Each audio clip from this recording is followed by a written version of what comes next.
Dobré útorkové ráno, takto z obce Deia. Aktuálne máme nejakých 8:30 a postupne vyrážame. Po včerajšej noci konečne dobre vyspaný, som spal v kuse 8 hodín. Na izbe nás bolo 16, čo je pomerne sranda. Raňajky trošku také chudobnejšie, ale zase vykompenzoval to veľmi milý pán, čo to všetko obsluhoval. Bol na to sám a vlastne robil a pripravoval teda jedlo pre toľkých brutálne veľa ľudí, takže klobúk dolu. S ubytovaním teda spokojný a dnes nás teda čaká úvodné stúpanie na Es Saragolí, nejakých 830 výškových metrov. To je presne týmto smerom, vám to ukážem, niekde až sem hore ideme. A keď dosiahneme teda vrchol, tak budeme klesať do Valdemosy, niekde potom v okolí by som chcel zakončiť dnešný deň, ktorý bude trošku jednoduchší ako tie dva predošlé. My sme si ešte trošičku aj odýchli. No dobre, o to máme všetko, priatelia, a poďme na deň číslo 4.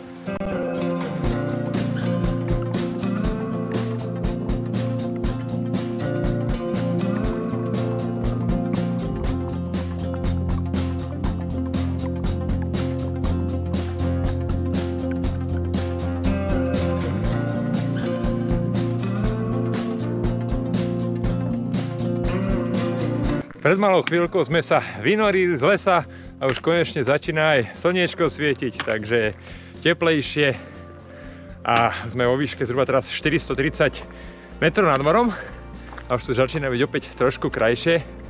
Ešte vám to ukážem, tú horu pred nami, ktorá je, no zatiaľ je to ešte pomerne vysoko, ešte nejakých 500 výškových metrov nad nami, ale sme sa k nej aspoň značne priblížili. Počkajte. Uop. A to je presne ona. Oj, ešte pomerne vysoko ideme a opäť kráčame pomedzi tie olivové háje ako v podstate všetky tieto 3 dni. A stále sa mi to páči, je to krásne. Je to taká príjemná zmena oproti tomu, čo máme doma. A ako sa vraví, bezpečnosť nadovšetko, ak táto cesta aspoň v tomto krátkom úseku je zabezpečená takýmito lanami. Až tak smerom hore. Ale osobne si myslím, že to vôbec nie je treba, pretože ten sklon je tu minimálny.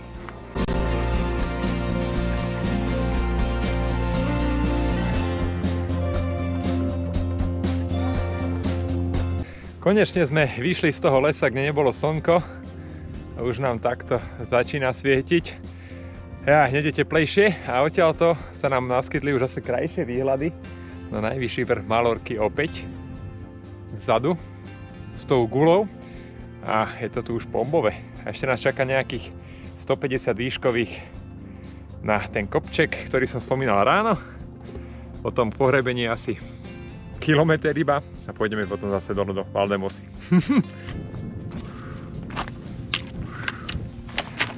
Človek si tu prípada ako na streche sveta, keď kráča týmto hrebeňom a môže sa pozerať na tieto majestátne štíty Malorky. No vám poviem, že stojí to fakt za to.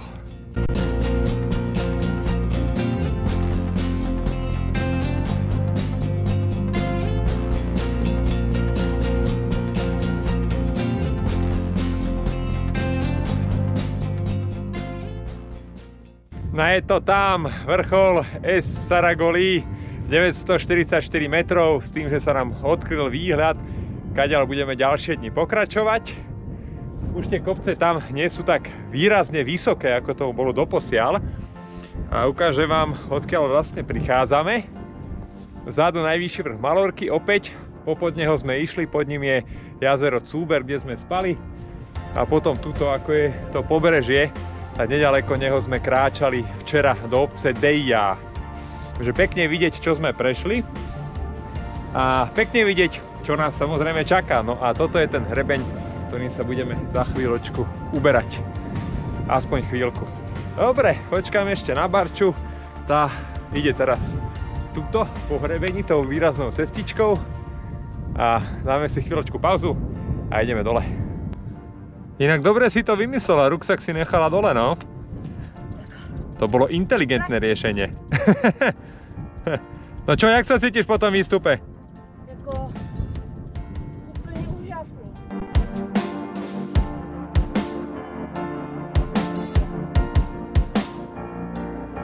A aktuálne už sedím na poslednom dnešnom kopčeku Puig Gros, 938 metrov so super výhľadmi a tu je vidieť ten hrebeň, ktorým sme pred chvíľočkou prešli.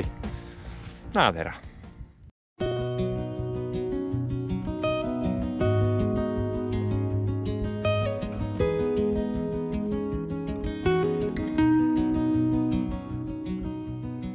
Hneď na značke nachádzame prvú útulňu dnes. De Son Moragues. Som si dobre zapamätal. Ale bohužiaľ sa vnútri nevyspíte. Je to zamknuté. Predpokladám, že prevádzka asi iba v lete. Vyzerá to tak. Ešte asi nie je sezóna.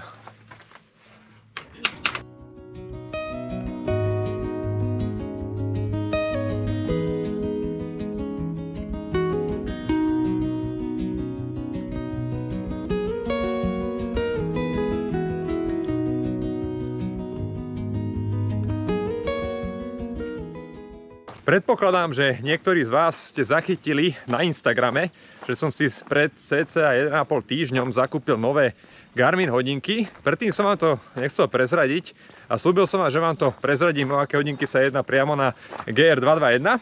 No, tak teraz vám to poviem. Ide o hodinky Garmin Enduro 3, ktoré som vystredal za Fenix 7X Sapphire Solar. No a kupoval som si ich kvôli tomu, aby som mal lepšiu výdrž batérie na tieto diaľkové treky a práve tento trek je taká skúška týchto Enduro 3. No a zatiaľ môžem povedať, že s výdržou baterky a so solárom som veľmi spokojný, pričom ten solár mám pocit, že už konečne začal dávať zmysel. Teraz trekujem 3 dní a mám 53% baterky. Keby som tieto veci trekoval s Fenix 7X-kami, tak už by som mal tie hodinky doslova mŕtve. To znamená, že Garmin Enduro má v tomto skutočne navrch. No a ten solár vo 7X-och bol úplne zbytočný, ale pri Enduro 3 začína dávať zmysel. No a takýmto tempom by tie hodinky mali vydržať cca 6 dní aj niečo trekovania so všetkými satelitnými systémami. Duálnu frekvenciu nemám zapnutú, to by tá baterka išla prudko dole, ale keď máte všetky satelitné systémy, tak 6 dní aj niečo je podľa mňa úplná pecka. Takže Enduro 3 je skvelý produkt a ak by ste možno uvažovali vy, keď chodíte dlhé treky, tak myslím, že Enduro 3 budú priamo pre vás s MIP displejom, ktorý je perfektne čitateľný na slnku.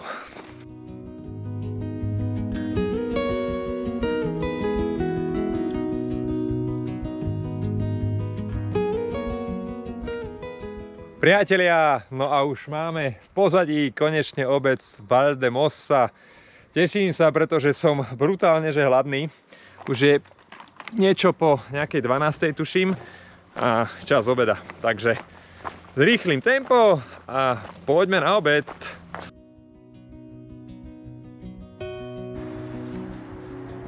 Nádherný výhľad na obec Valdemossa.